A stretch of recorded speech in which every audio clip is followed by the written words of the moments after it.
في أطراف المدينة في مستشفى صغيرة محدش بيدخلها كتير. الناس بتقول إنها مستشفى تعليمية مهجورة، لكن الغريب إن النور دايما منور فيها بالليل. في يوم مروان ممرض جديد اتعين فيها، وكانت أول وردية ليه بالليل. استلم من المدير وقاله بنبرة غريبة: لو سمعت أصواتا جاية من الدور الرابع ما تطلعش، ما عندناش مرضى فوق. مروان ضحك، افتكرها هزار. لكن الساعة 2 بعد نص الليل سمع صوت خطوات فوق راسه، وصوت سرير بيتحرك زي صوت عجلات معدن على الأرض. طالع للدور الرابع، لقى كل الأبواب مقفولة إلا باب واحد مفتوح، والنور جاي منه خافت جدا. دخل بهدوء، لقى سرير وسط الأوضة، عليه مريضة نايمة ووشها متغطي. جهاز النبض جنبها شغال، وبيدي صوت منتظم: بيب بيب بيب. مروان حاول يشوف الملف الطبي اللي جنبها، لكن كان فاضي.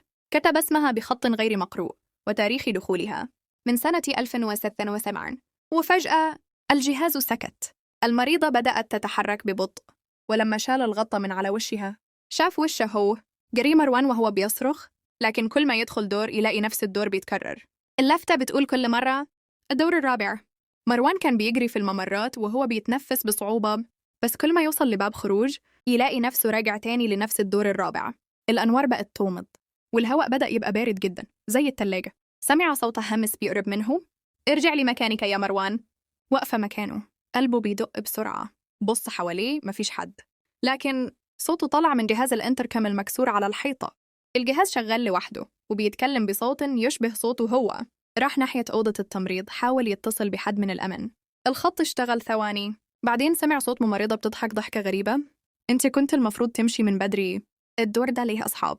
الإضاءة فصلت فجأة، وكل الأجهزة بدأت تشتغل لوحدها.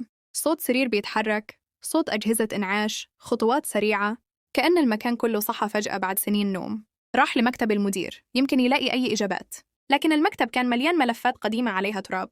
فتح أول ملف ولقى صورته وصور ممرضين تانيين، كلهم مكتوب عليهم كلمة واحدة بخط أحمر: متوفي. ولما رفع راسه لقى المراية ورا المكتب، شاف فيها كل الناس اللي في الصور واقفين وراه، وشوشهم مش واضحة بس عيونهم كلها سودة. صرخ، مسك الباب وحاول يفتحه، بس الباب كان مقفول من برا. وصوت الخطوات رجع تاني قريب جدا، لحد ما سمع صوت في ودنه بيقول همسا: دلوقتي بقيت واحد منا. الإضاءة اشتغلت فجأة والمكان فاضي تماما، بس الكاميرات سجلت إن مروان دخل المستشفى وما خرجش منها أبدا. تاني يوم الصبح لما الأمن دخل المستشفى، لقوا النور مولع في الدور الرابع رغم إن مفيش وردية هناك. الأغرب إن باب أوضتي رقم 407 كان مقفول من جوه، وبيطلع منه ريحة حرق خفيفة. جمال حارس الأمن حاول يفتح الباب بمفتاح الطوارئ، لكنه كان متكلس كأنه متلحم. وبمجرد ما لمس المقبض سمع همسة جاية من جوه الأوضة: مروان لسه مستنيك. رجع خطوتين لورا، العرق سايح على وشه. فجأة الباب اتفتح لوحده بهدوء، والنور جواه خافت كأنه ضوء شمعة. دخل ولقي الأرض كلها متغطيه بورق ملفات قديمة، وكل ورقة مكتوب عليها نفس الجملة: مين اللي شاف الدور الرابع؟ في آخر الأوضة كان في سرير حديد عليه غطاء أبيض، ولما جمال قرب شم ريحة غريبة، ريحة دم قديم. رفع الغطاء ولقى جثة مروان، بس الجثة كانت متجمدة كأنها ماتت من سنين. الموبايل بتاعه كان في إيده شغال على تسجيل صوتي. جمال شغله، وسمع صوت مروان وهو بيهمس بخوف: المدير مش إنسان، هو اللي بيحبسنا هنا، هو اللي بيختار مين يفضل في الدور الرابع. وفجأة باب الأوضة اتقفل من برا، والنور اتحول للون أحمر غامق، وصوت مروان طلع تاني من التسجيل: دلوقتي دورك. جمال صرخ، لكن ما حدش سمعه. ولما الشرطة دخلت بعد يومين ملقوش أي أثر ليه. الملف الوحيد اللي اتضاف في مكتب المدير كان عليه صورة جمال وتاريخ وفاة جديد: 4 أكتوبر 2025. بعد اختفاء جمال اتقرر إن المستشفى تتقفل نهائياً، بس قبل ما يقفلوها بعثوا لجنة تفتيش من الوزارة فيها دكتور اسمه سامر، مشهور إنه ما بيخافش من الحاجات دي. سامر دخل المكان الساعة 8 الصبح، بس كل الأجهزة كانت شغالة لوحدها كأن في وردية كاملة. اللوحة الرئيسية كانت بتعرض أسماء، ومن بينهم اسم مروان وجمال، والحالة مكتوب جنبهم تحت الملاحظة. بدأ سامر يصور كل حاجة بالموبايل، ولما دخل مكتب المدير لقي المكتب منظف تمام، ما فيهوش ولا ورقة، بس في درج صغير كان مقفول بمفتاح صدق.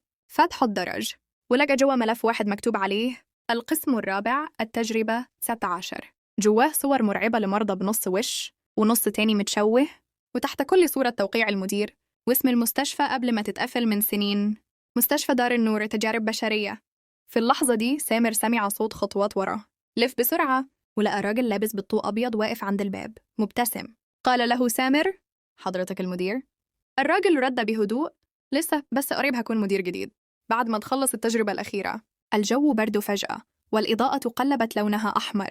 وش الراجل بدأ يتشوه قدام عينه.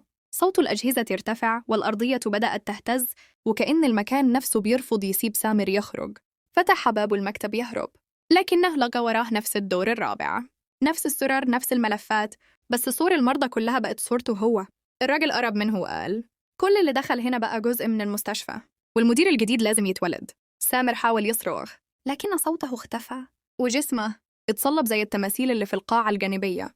ولما جات الشرطة بعد أيام ملقوش سامر، لكن لاقوا مكتب المدير مفتوح وعليه لافتة جديدة: المدير سامر العوضي. وفوق المكتب كان في موبايله وآخر تسجيل عليه صوت بيقول: المستشفى عمرها ما كانت مهجورة، هي بس بتختار مين يعيش جواها. النهاية